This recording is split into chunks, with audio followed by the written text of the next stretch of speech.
tenemos buena esperanza. Hoy vamos a escuchar una palabra hermosísima que el Señor tiene preparado para nosotros. Tomen asiento, hermanos, vamos a escuchar la santa palabra de nuestro Señor.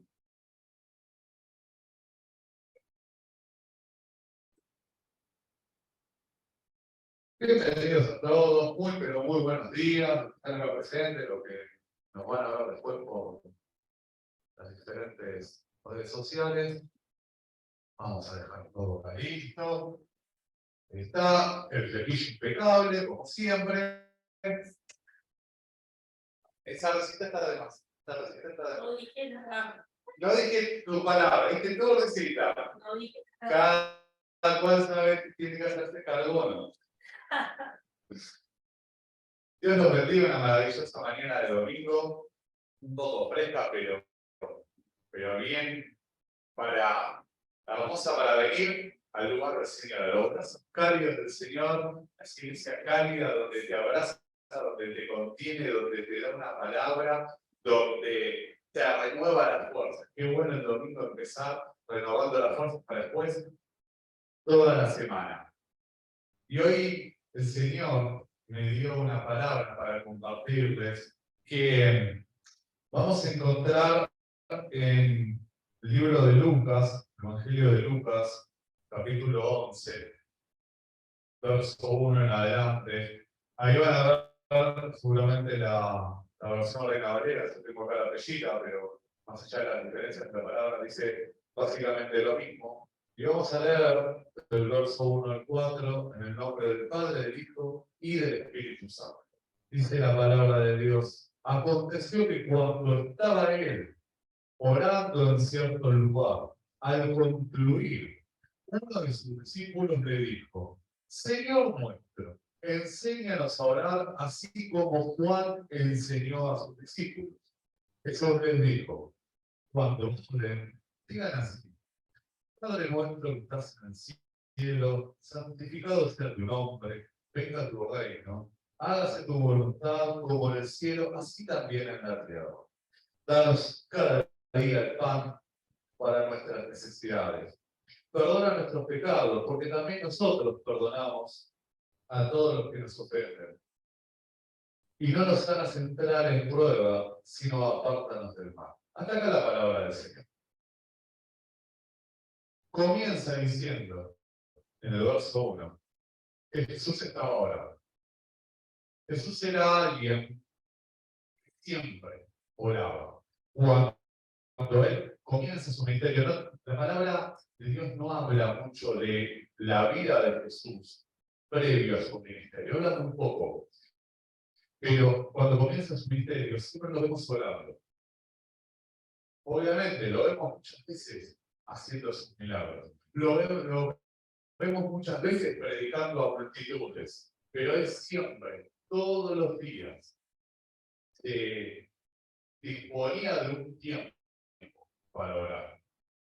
Se disponía de un tiempo que no era 2 minutos. Hay versos que dicen que se iba al monte a orar horas. Y de noche, de madrugada, mientras los discípulos dormían, él estaba orando, apartado, orando. Y uno puede decir, orar es importante. Claro, orar es importante, porque orar me permite comunicarme con Dios. Orar, la forma de orar, es la comunicación que yo tengo con mi Dios. Y Jesús, a pesar de que era el Salvador, a pesar de que era el Mesías, el Salvador prometido para el pueblo de Israel, a pesar de que era el Hijo de Dios, él no estaba haciendo eso. Él sabía que tenía que orar al Padre. Él lo sabía. Él no es que se ponía en una posición y decía, bueno, ustedes pidan a mi Padre, yo no, porque soy el desencarnado. Yo no. No, al contrario, él lo hacía. Y él, que es el Hijo de Dios, que es el Salvador, que estaba, dice la palabra, con Dios al momento que Dios creó todo. Y oraba horas y horas. ¿Cuánto más debemos orar nosotros? ¿cuánto más debemos orar nosotros?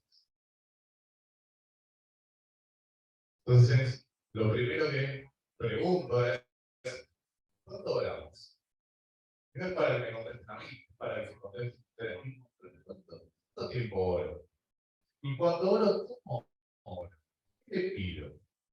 ¿Por qué le agradezco? Que uno muchas veces cuando ora, pide, pero también agradece. Agradece lo que tiene, agradece lo que Dios te da, agradece muchas veces por anticipado lo que Dios va a dar. Yo sé que Dios me va a dar esto, así que anticipadamente le doy las gracias. Y no está mal. Y uno pide, y pide muchas veces por uno, pide por otros. La palabra nos manda a orar los unos por los otros. O sea, que me manda a mí a orar por ustedes, ustedes por mí. No es que yo oro para mí, pido para mí, y ustedes hagan el Dios, cada uno le pida lo que quiera. No. Oramos todos por todos. Ese es el principio de la oración. Que guía a la oración. Y dice que cuando termina de orar, el discípulo, es decir, el discípulo sabía que no lo tenía que interrumpir cuando estaba orando. El discípulo sabía que Jesús estaba hablando con Dios, estaba dialogando con Dios. No tenía que ser interrumpido en ese momento. Cuando uno se sienta a orar, como se pone, uno puede orar en cualquier momento, uno puede orar en cualquier lugar. Hay gente que viaja en colectivo y mientras viaja ahora, o va manejando en el auto y mientras maneja va orando. Pero vamos con los ojos abiertos. O más oración, lo más probable es que termine con un accidente. Pero ora. Hay gente que ora mientras trabaja. Está trabajando, en un albañil, por ejemplo, y mientras está revocando, mientras está preparando el pastor que está orando.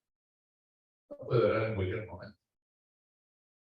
No puede orar en cualquier lugar, pero es importante que cuando uno ora, lo haga en paz consigo mismo. Lo haga en un ambiente donde sea el adecuado para orar. Lo haga sin ser interrumpido. El hablar con Dios. Por eso el discípulo esperó que Jesús terminase de orar. Y ahí habló. Reconoció la importancia de que había que hablar con Dios. Era algo que no se puede interrumpir. Y cuando termina, le pregunta y le dice, muéstranos, Señor, muéstranos, enséñanos a orar, así como Juan enseñó a sus hijos. Es decir, primero reconocían que Jesús era su Señor.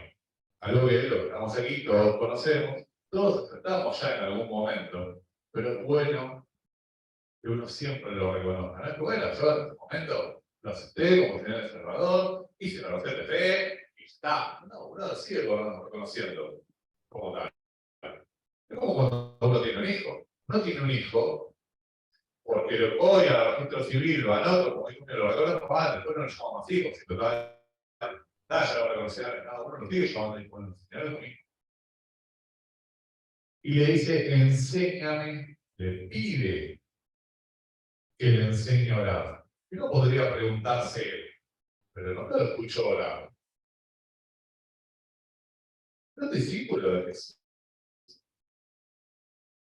Era alguien que caminaba, porque no dice quién era este discípulo, dice el discípulo. Pero el discípulo siempre está con el maestro. Donde va el maestro, va el discípulo. Quizás no a todos lados. Este maestro vaya a un lugar, se aparte para orar y el discípulo no está ahí, pero quizás el maestro le diga, donde yo voy vos no podés venir, pero a tratar de vos me puedes esperar, o esperarme acá a mi regreso. Pero digo, todos los días el discípulo, en esa época sobre todo, el discípulo todos los días está con el maestro. sea que yo no creo, que bien la palabra no lo dice, pero yo no creo que ese discípulo nunca lo haya escuchado orar a Jesús. Yo no creo que él no sepa que es importante orar a Dios. Es importante la comunicación con Dios. Sin embargo, le dice a su maestro, le dice a su Señor, le pide, enséñame a orar. Porque el discípulo reconoció que orar era importante. Reconoció que no sabía, pero reconoció que necesitaba que su maestro se lo enseñe. El discípulo lo vio, se dio cuenta. Entonces es importante que uno como discípulo del Señor, de un padre espiritual o de una madre espiritual, reconozca que tiene que hacer algo y si no sabe, pregunte. Mira, enséñame. Si nadie nace sabiendo. Mira esa frase que todo el mundo conoce, dice, nadie nace sabiendo. Bueno, nadie nace sabiendo, pero puedo aprender. Puedo pedirle a alguien que me enseñe. Si el otro sabe y yo no sé, enseñame. Así yo también puedo hacerlo. Vos sabés hablar y yo no, enseñame a hablar. Vos sabés hacer esto y yo no, enseñame si yo también lo puedo hacer. Enseñame, practicamos el conocimiento, si no está mal. Al contrario, Jesús enseñaba. Jesús se la pasaba enseñando, Jesús era un maestro. Y dice que Jesús le enseñó lo que todos conocemos como el Padre Nuestro.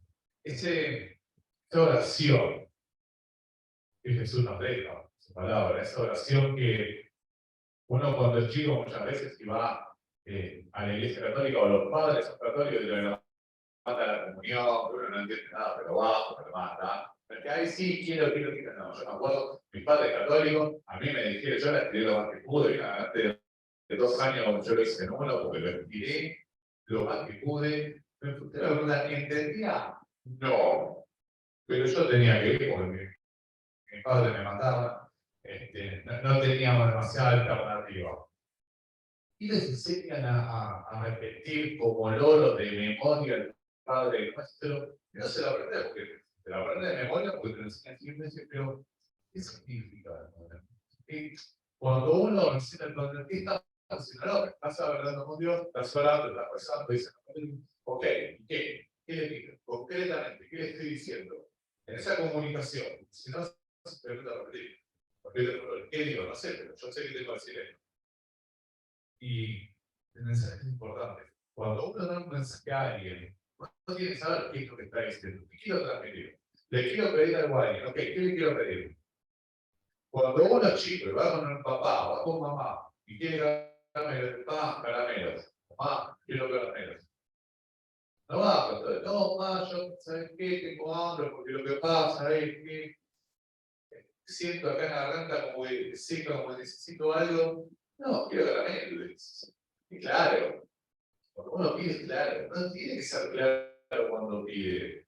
Porque si el que lo escucha no entiende lo que el otro me está pidiendo, yo no entiendo lo que el otro me está pidiendo, difícilmente se lo pueda dar. O le termino preguntando, ok, concretamente, ¿qué querés? No, ok, ¿querés chocolate? No, no quieres chocolate, quiere caramelo, no es. Pero tengo que estar adivinando. Bueno, ¿qué querés? Y que somos una vez en la dice, ¿qué querés? Oramos, pedimos, ok, ¿qué pedimos? ¿Somos claros en lo que pedimos? Porque a veces no lo somos. Damos vueltas y vueltas y vueltas. Está a veces esa persona que usa la palabra Señor como si fuera una coma. Si tuviese que escribir en vez de poner coma, pone Señor. Señor, tú me escuchas, Señor. Yo sé que tú sabes que quiero decir, a ver, 3 palabras por el Señor. Uno reconoce que es el Señor, pero ¿qué le estoy pidiendo? ¿Qué le estoy diciendo?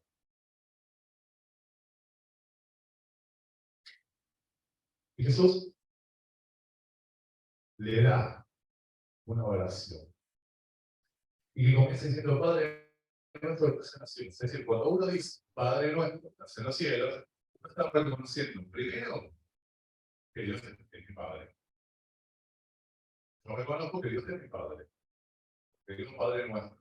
Nuestro porque era más de uno, por eso, si oro yo solo es Padre mío. Entonces se va a poder recuperar dos, era Jesús para el discípulo. Y que estás en los cielos, reconoce que Dios está en su reino de los cielos. No lo reconoce, sabe que es así. Y no puede decir, pero Dios está en todas partes, sí. Dios está en todas partes, sí. Pero su trono es de los cielos. Su reino está en los cielos. Santificado sea tu nombre. El nombre de Dios es santo. El nombre de Dios nos manda que no lo usemos en vano. Hay algunos que el nombre de Dios es de Jehová, pero también se lo produce con Yahvé. Y cuando se escribe Yahvé, no se usan vocales, entonces son todas consonantes. Y parecería, hay un estudio que dice que cuando uno respira, está diciendo justamente eso, porque cada respiro uno está pronunciando el nombre de Yahvé, el nombre de Dios. Es un nombre santo, un nombre que da vida. Pero sigue diciendo, venga tu reino. Es decir, cuando uno le dice a Dios, venga tu reino, significa que el reino de Dios, así como es en los cielos, sea acá en la tierra. Así como en el cielo hay paz, acá haya paz. Así como en el cielo hay alegría, que acá haya alegría. Así como en el cielo están todos cantando y disfrutando y felices, acá estamos todos cantando, disfrutando y felices. Ese transporte, ese reino celestial, acá. Que donde yo piso, en la baldosa, el cuadrado, el metro cuadrado donde yo estoy parado, esto es el reino de Dios. Esta parte del reino de Dios. Eso es lo que uno le está diciendo. Donde yo voy es el reino de Dios. Y uno puede decir, bueno, pero yo salgo y voy a un lugar donde asaltan a alguien, donde lo roban. Y paso por una esquina donde está el cartelito con estrella para recordar que ahí murió una persona en un accidente de tránsito y que hay que tener cuidado. Dice, pero en el reino de Dios no pasa eso, ¿no? Pero yo vivo en el reino de Dios. Yo llevo al reino de Dios a donde yo estoy. Jesús decía que él vive en este mundo, pero no es este mundo. Bueno, nosotros igual, los hijos de Dios, vivimos en este mundo, pero pertenecemos al reino de Dios. ¿Cuántos dicen amén? Amén. Entonces, cuando uno dice, venga tu reino, está diciendo eso, que donde yo esté, ese es el reino. Esa porción de suelo donde yo estoy parado, ese es el reino. Y en tu bueno, ese es tu voluntad. Que dice, hágase tu voluntad, como en el cielo, así también en la tierra. En el cielo, ¿quién manda? Dios. Y se hace la voluntad de Dios. Aquí debe ser igual. Cuando uno le dice, que haga tu voluntad, así como en el cielo, en la tierra, le está diciendo exactamente eso, que en este mundo se haga tu voluntad. Yo le estoy pidiendo que en mi vida, que en mi familia, que en mi hogar, que en mi trabajo, que en mi barrio, que en mi país, se haga su voluntad. El tema es cuál es su voluntad. Y luego el segundo tema es,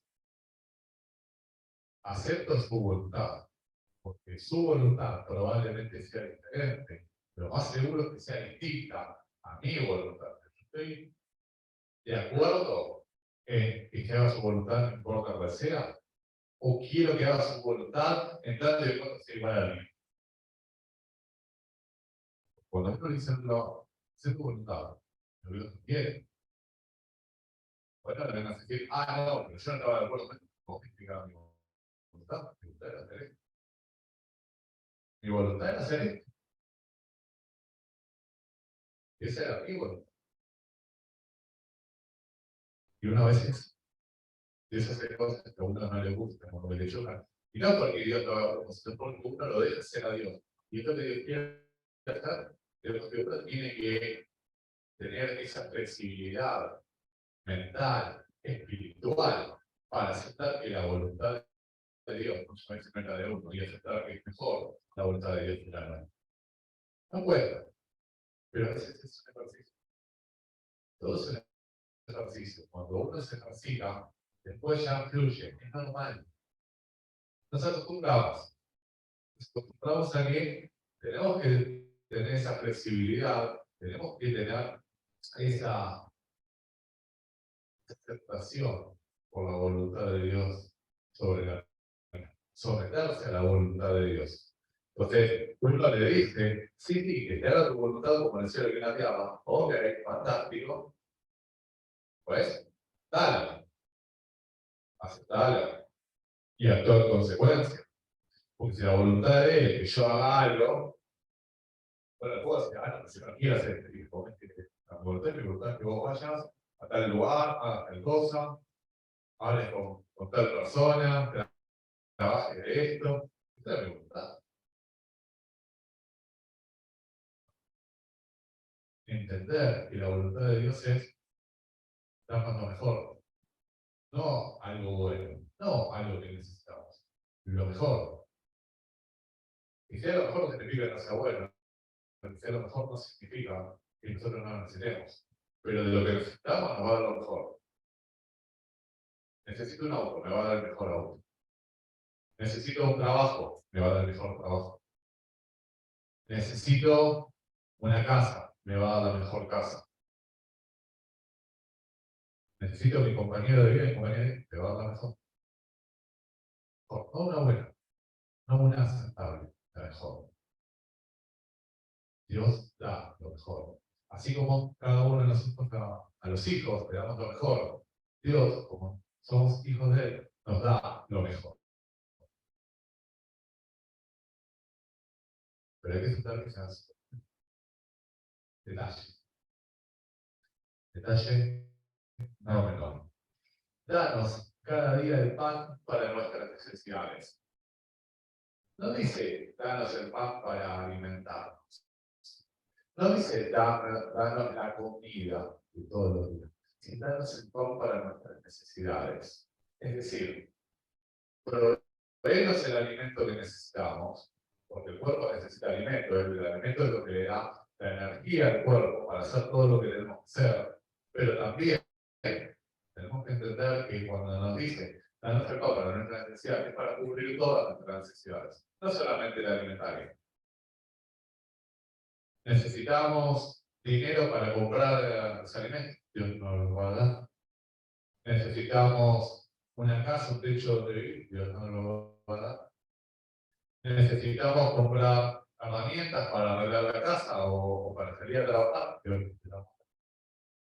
Lo que necesitamos, proveeme lo que necesito y lo que yo hoy tenga que hacer, lo que vos, Dios, me mandás a hacer hoy, proveeme lo que necesito para hacerlo, porque si no, no lo puedo hacer. Me mandás a predicar a 200 kilómetros, bueno, dame un medio de transporte, o dame un auto, o dame el dinero para comprar el pasaje de micro y viajar, o poné a alguien que te lleve y te traiga en su vehículo particular. De alguna manera, Dios te va a proveer, Dios no te va a mandar a un lugar y arreglarte como vas. No, Dios te va a dar los medios. De alguna manera, Dios va a hacer que llegues. Que vayas, que vuelvas. Esa es su voluntad. Entonces, cuando uno le dice, danos el pan nuestro, ya veces decimos, el pan nuestro de cada día, danoslo hoy. Es perfecto. Pero sepa que el pan nuestro de cada día no es solamente el alimento. El alimento, por supuesto, está incluido. Poner un plato de comida en la mesa, la bebida que necesitamos para no tener sed, para estar bien hidratados, para estar bien alimentados, pero también para cubrir las otras necesidades de todo, no de algunas cosas, no de la mayoría, no de casi todo, no, de todo todo lo que tenemos que hacer. Y eso todos los días. Todos los días no, de que me dé lo que necesito, hoy tengo que pedir lo que necesito. Y mañana tengo que pedir lo que voy a necesitar mañana.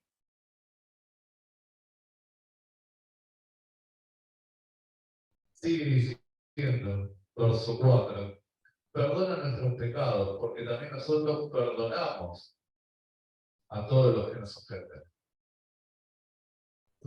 Dios nos manda a perdonar. Sabemos que el perdón es importante. Sabemos que somos imperfectos y como seres humanos imperfectos nos equivocamos, pecamos. Ninguno tiene una aureola arriba de la cabeza. Ninguno anda con alitas en la espalda. Uno puede seguir la voluntad de Dios, pero no deja de ser imperfecto. Uno puede querer hacer siempre el bien, pero hacer las cosas bien. Y así todo puede equivocarse. Porque somos imperfectos. Entonces, como somos imperfectos, nos equivocamos. Y como nos equivocamos, tenemos que pedir perdón. Necesitamos que el otro nos perdone. Necesitamos que Dios nos perdone nuestros errores, nuestros pecados, para poder el día de mañana entrar en su reino. Lo necesitamos. Por eso nos dice que tenemos que pedir perdón. Y termina. Y no nos hagas entrar en pruebas, sino apártanos del mal.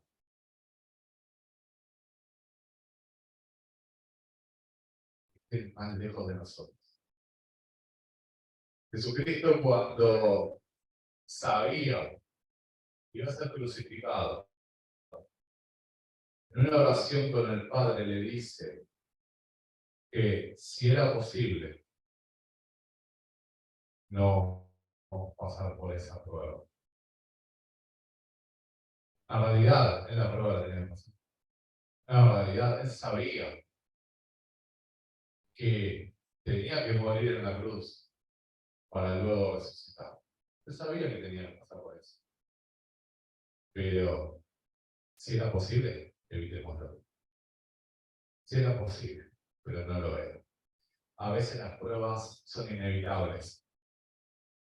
A veces son inevitables. Y cuando son inevitables, lo importante es estar firme en el camino del Señor. Cuando uno está firme, la prueba la pasamos. La prueba es para ser aprobados. La prueba es para que Dios compruebe que tan firme estamos, de cuál es nuestro nivel de convicción, cuál es nuestro nivel de compromiso para con Él. Porque nos quiere subir de categoría, nos quiere elevar a otro nivel, nos quiere poner más alto de lo que estamos. Pero para eso es importante la prueba.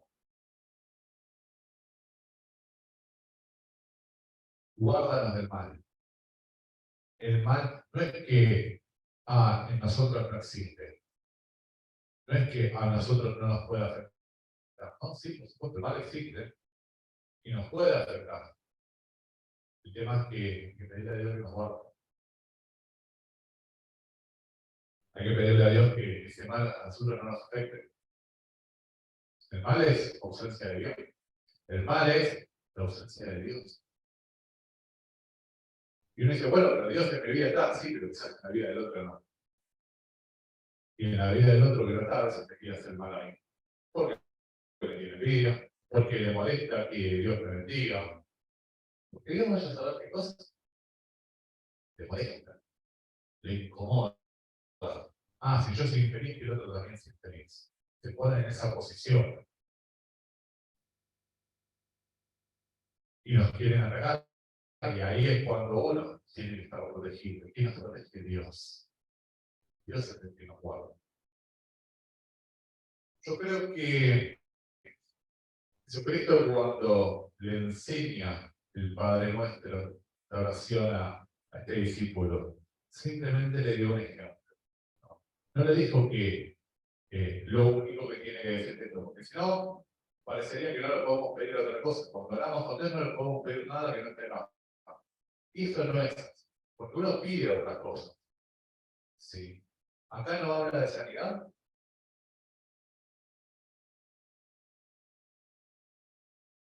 Y que uno no pide sanidad. Dios no hace milagros de sanidad a través de Jesucristo. ¿Sí? Pero lo que tenemos que entender en esta oración que Dios, el Señor, perdón, nos dejó, es que hay 4 cosas. Hay 4 puntos que nos están enseñando esta oración. ¿Y qué es? Primero, reconocer la santidad de Dios. Cuando le decimos santificado sea tu nombre, cuando decimos Padre nuestro que estás en los cielos, estamos reconociendo la santidad de Dios. Primer punto. Segundo punto, que nos provee de nuestras necesidades. Y nuestra necesidad puede ser el almuerzo de hoy, nuestra necesidad puede ser de un auto porque me la paso viajando en colectivo, corriendo para todos lados, a todos lados llego tarde, necesito un vehículo propio. Mi necesidad puede ser de un trabajo porque no tengo trabajo y estoy viviendo con lo justo y porque me ayudan los dos, pero quiero mi trabajo, quiero un buen trabajo, quiero un trabajo con un sueldo digno. Mi necesidad puede ser de salud porque estoy padeciendo una enfermedad y puedo pedir que me sane o que ponga el médico adecuado, el profesional de la salud adecuado para que me cure, para restaurar mi necesidad puede estar muchas. Pero le tengo que pedir lo que necesito para mi necesidad, lo que va a satisfacer esa necesidad. No importa el tipo de necesidad que sea, le tengo que pedir. Le tengo que pedir perdón. Perdón por mi son. Perdón por haber hecho eso. Perdón por haberle dicho a mi hermana, tal o cual cosa cuando no tenía razón. Perdón. Y le pedimos protección. Bueno, decimos guarda, cuidame, cuida mi cuerpo. Salgo de casa, que no tengo un accidente, que no me roben, que no me maten. Guardame, cuídame a donde vaya. Acá no lo dice, pero podemos agregar una quinta que es gracias. Cuando uno le agradece a Dios todo lo que Dios nos da a través de su Hijo Jesucristo, podemos agregar ese punto de gracias, ¿no? La oración no tiene una estructura. La oración no tiene que ser así, o repetirlo, a rajatabla. No, no. Pero uno en una oración tiene que tener este contenido. No tiene que reconocer que a Dios, tiene que reconocer que Dios es nuestro Padre. Yo le puedo ir a pedir a Dios, pero no reconozco que es mi Padre. Yo no voy a tocar el vecino, le digo, papá, ¿sabes qué? Necesito, no, el vecino es mi vecino, no mi padre. Quiero caramelo, no, date de tu papá, date de tu mamá, me hagas yo porque no veo. Entonces, estas cosas en la oración, en lo que sea que tenés que pedir a Dios, tiene que estar. Agradecerle lo que ya te dio, agradecerle lo que te va a dar, agradecerle anticipadamente esto que le estás pidiendo, porque en el reino de los cielos ella te lo dio. Falta que te lo dé en este mundo, en el mundo terrenal. En el mundo espiritual, ella te lo concedió. Agradecerle de antemano y que te guarde. Amén. Vamos a ponernos de pie, vamos a orar, vamos a aprovechar el momento, vamos a orar, vamos a poner una adoración suavecita. Yo te invito a que te pares, a que tienes tu rostro, a que tengas un momento de intimidad con Dios y que en este momento, esta mañana, vos te pidas lo que necesitas. Te cuenta la necesidad de cada uno de ustedes. Es un tema de ustedes, personal, pero Dios sabe, y aunque sabe, Él quiere que le digamos. Él quiere que le digamos, Señor mío, que conocen mis necesidades. Yo no quiero pedirte que vos sacies estas necesidades, que vos suplas cada una de mis necesidades, que vos me guardes siempre, que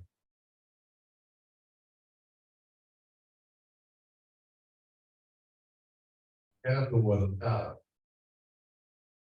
en mi vida, en mi hogar, que haga tu voluntad en mi trabajo, que haga tu voluntad en mi familia.